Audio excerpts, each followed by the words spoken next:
सीधे की लोगाई सबकी भौजाई, ये हमारे क्षेत्रीय भाषा में कहावत बोली जाती है। इसका अर्थ हम आपको समझाते हैं।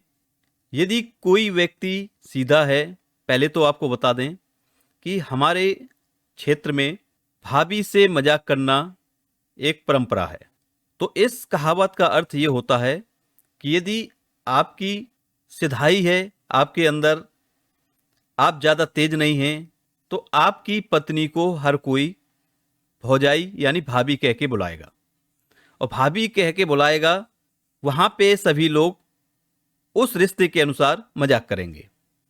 तो यही कहावत चरितार्थ होती है शेयर मार्केट में भी। साथियों नमस्कार, आप देख रहे हैं स्टॉक प्रॉफिट इंडिया।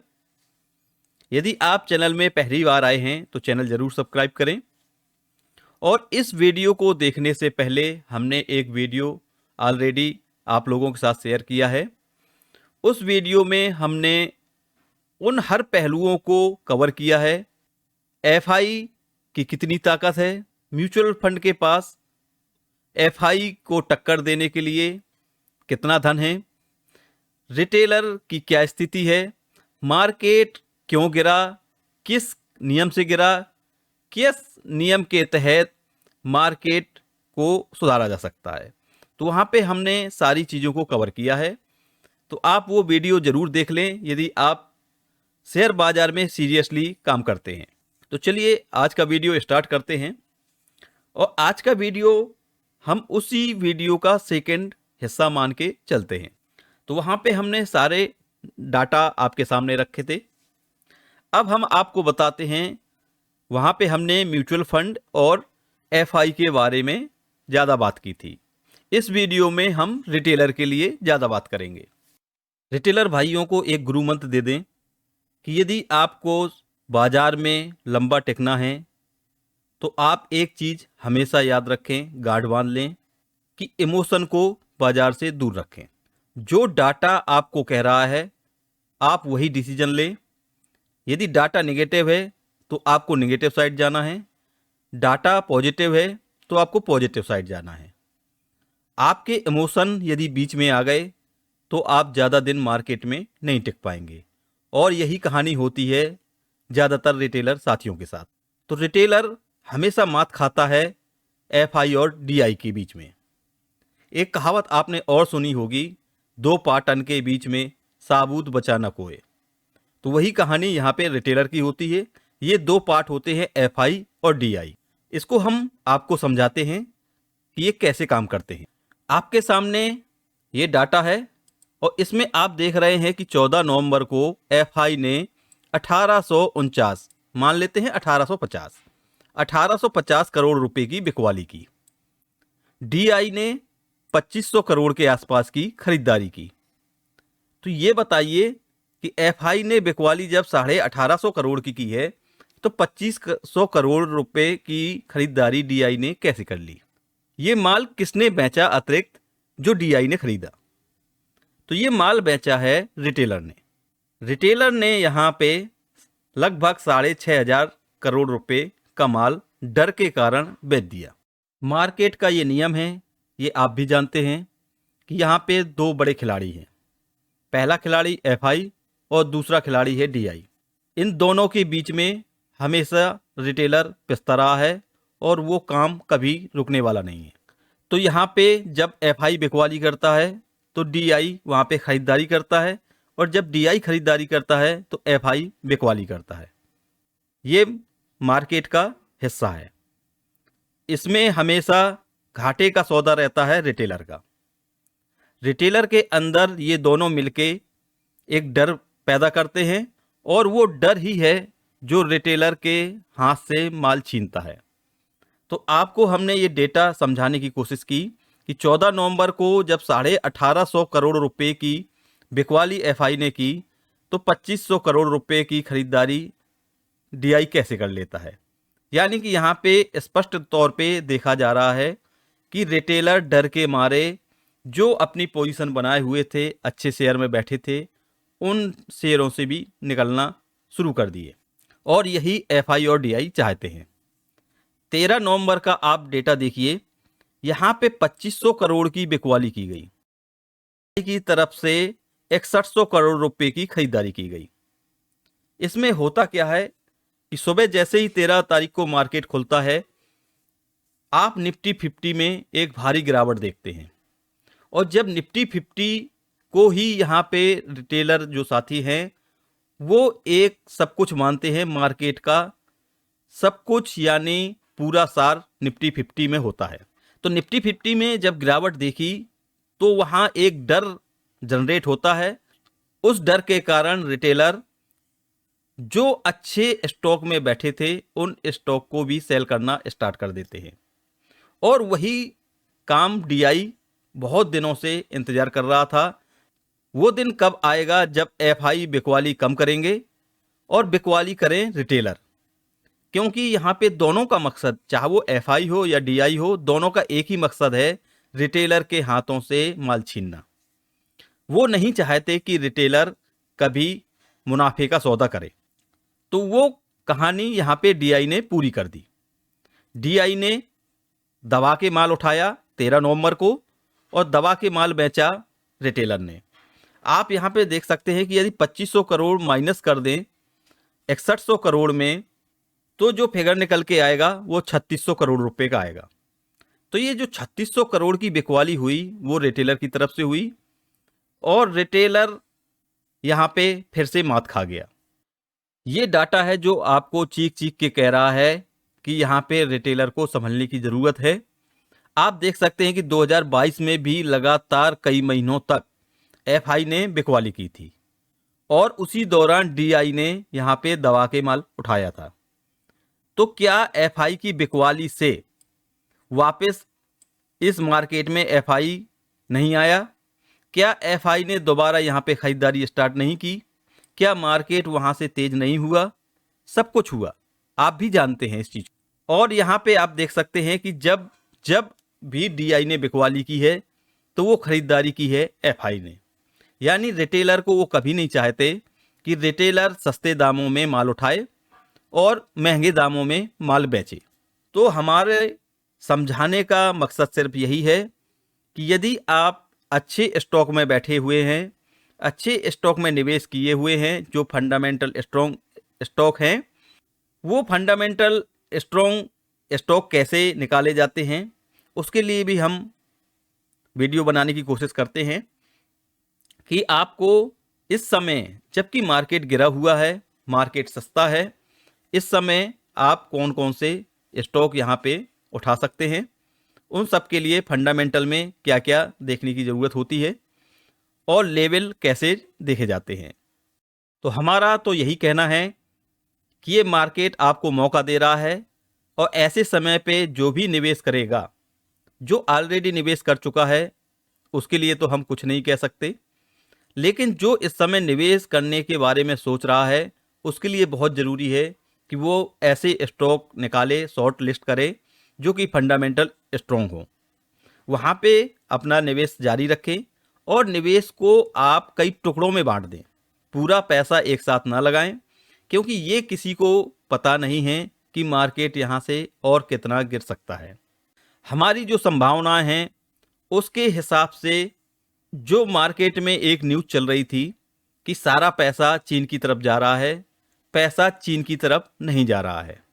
हमारी कैलकुलेशन, हमारा डाटा, यदि हम उस डाटा को भी आपके सामने रखें, वो डाटा भी हमारे पास है कि चीन की तरफ कितना खरीदारी यानी एफआई का पैसा कितना जा रहा है, वो भी डाटा है। उसके लिए भी हम कोशिश करते हैं कि वीडियो बनाएं। तो उस डाटा में हमने ये पाया है कि जो सारा पैसा है वो अमेरिका में जा रहा है। पैसा ना चीन में जा रहा है, ना जापान में जा रहा है, ना ब्राज़ील में जा रहा है। पैसा जा रहा है अमेरिका में। और अमेरिका में पैसा जाने का एक ही कारण है, दिखाई दे रहा है, वो कारण है ट्रंप का जीतना। क्योंकि ट्रंप भी एक बिजनेसमैन है, तो वो बिजनेस के लिए एक सपोर्टिव पॉलिसी जरूर लाएंगे जो बिजनेस के लिए अच्छी हो सकती हैं। तो उस कारण की वजह से सारा पैसा शिफ्ट हो रहा है अमेरिका की तरफ, और ये पैसा ज़्यादा दिन वहाँ पे नहीं रुकेगा, ये भी हम आपको बता देते हैं। डाटा भी हमने चेक किया है हिस्ट्री चेक की है तो ये कहानी वहाँ पे भी निकल के आ रही है कि ज़्यादा से ज़्यादा जो पैसा है वो अमेरिका में जनवरी तक रुकेगा। जनवरी के बाद वही पैसा वापस भारतीय बाजार में आएगा और आपको जो जितना करेक्शन हुआ है उससे दुगना जंप आपको देखने को मिलेगा भारतीय बाजार में। तो आप पेशेंस के साथ बाजार में रहें, पेशेंस रखें अपने स्टॉक को होल्ड करने में, पेशेंस रखें खरीदारी में। निश्चित ये आपकी रणनीति आपके वेल्थ को एक मजबूत वेल्थ बनाने में सहायक होगी। आप वेल्थ क्रिएट कर पाएंगे। नहीं तो इस प्रकार से रिटेलर के माथे में जो ठप्पा लगा है कि रिटेलर यहाँ से लॉस करके ही जाता है, वो ठप्पा ऐसे ही जारी रहेगा। अब हम आपको लेवल बताने की कोशिश करते हैं कि कहाँ कहाँ पे आपको निवेश करने की योजना बनानी चाहिए। तो आप चार्ट में देख रहे हैं, ये टेक्निकल देखा जाता है। सबसे पहले देखा जाता है फंडामेंटल, उसके बाद देखा जाता है मार्केट का सेंटीमेंट, उसके बाद तीसरे नंबर पे आता है टेक्निकल। तो टेक्निकल साफ तौर से दिखा रहा है कि यदि हम यहाँ पे एक ट्रेंड लाइन डालें जो कि सपोर्ट का काम कर रही है, तो ये इस ट्रेंड लाइन के हिसाब से, क्योंकि इस ट्रेंड लाइन ने काफ़ी लंबे समय से इसको फॉलो किया है बाजार ने, तो ये देख सकते हैं कि मार्च 2023 से इसी ट्रेंड को फॉलो कर रहा है और इस ट्रेंड के अनुसार उसने 2 बार यहाँ पे सपोर्ट लिया है और ये तीसरी बार सपोर्ट लेने के लिए जा रहा है। तो इस हिसाब से 23,200 के आसपास का एरिया निकल के आता है सपोर्ट के रूप में। तो ये एक सपोर्ट है और यदि यहाँ से सपोर्ट टूटता है, एफआई की बिकवाली लगातार रहती है, तो डीआई वहाँ पे एग्रेसिव बाइंग नहीं करेगा, ये भी कन्फर्म है, क्योंकि वो पूरा कैलकुलेशन लेके चलते हैं कि हमारे पास कितना पैसा आ रहा है। और ऐसे माहौल में हो सकता है कि जो रिटेलर लोग हैं, रिटेलर साथी हैं, अपना पैसा एसआईपी के रूप में म्यूचुअल फंड में लगा रहे थे, वहाँ पे भी कटौती ना हो जाए। तो इस चीज़ को वो साथ में लेके चलते हैं और उस हिसाब से जो एग्रेसिव बाइंग है वो यहाँ पे नहीं की जाएगी।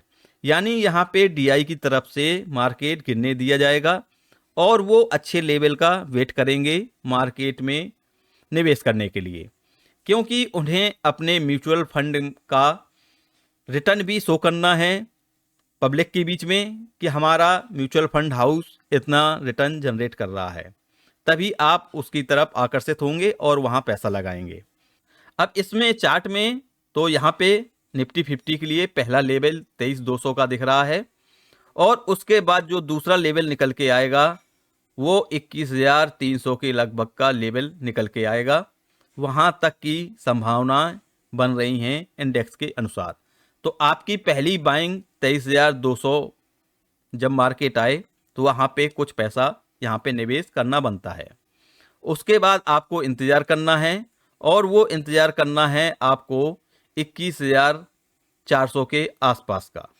यदि वहाँ मार्केट आता है तो वहाँ पे आपको और अच्छा मौका मिलेगा निवेश करने का। इसी प्रकार से यदि हम और इंडेक्स की बात करें कि वहाँ पे क्या संभावनाएं निकल के आती हैं, ये निफ्टी मिड कैप का है। तो निफ्टी मिड कैप में आप देख सकते हैं कि पहले भी करेक्शन हुए हैं, यहाँ पे भी करेक्शन हुआ है 2023 में और उसके पहले तो बहुत बड़े बड़े करेक्शन हुए हैं 2022 में। 2022 में मिड कैप 12,000 से ऊपर ट्रेड कर रहा था और जो कि आ जाता है 9,000 के आसपास। तो 3,000 की गिरावट मिड कैप में 2022 में देखने को मिली थी। तो उस हिसाब से देखें तो अभी जो इसका हाई है वो 22,500 है और इस समय ये ट्रेड कर रहा है 20,100 पे। तो लगभग 2,500 पॉइंट की यहाँ पे गिरावट हो चुकी है और ये गिरावट और होती है तो ये आपको जो लेवल देखने को मिलेगा, क्योंकि वहाँ पे 12,000 का मिड कैप था और यहाँ पे 20,000 से ऊपर का है। तो उस रेशियो में यदि हम निकालने की कोशिश करें तो आपको लेवल निकल के आएगा 18,500 रुपये के आसपास का। तो ये वो लेवल है जहाँ पे आपको निवेश करने से नहीं चूकना चाहिए। यहीं पे हम स्मॉल कैप की बात करें तो स्मॉल कैप में भी लगभग वही नज़ारा सामने आ रहा है कि पहला लेवल आपका 17,000 का काम करेगा। तो पहली जो निवेश की किस्त है वो 17,000 पे लगेगी जो स्मॉल कैप स्टॉक है, और दूसरा आपको इंतजार करना चाहिए 15,000 से नीचे का, 14,500 से और 15,000 के बीच का।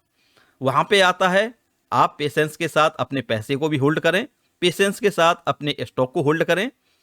ये मार्केट कहीं नहीं जा रहा है, ये मार्केट वापस आएगा, ये एफआई कहीं नहीं जाएंगे, ये एफआई भी वापस आएंगे।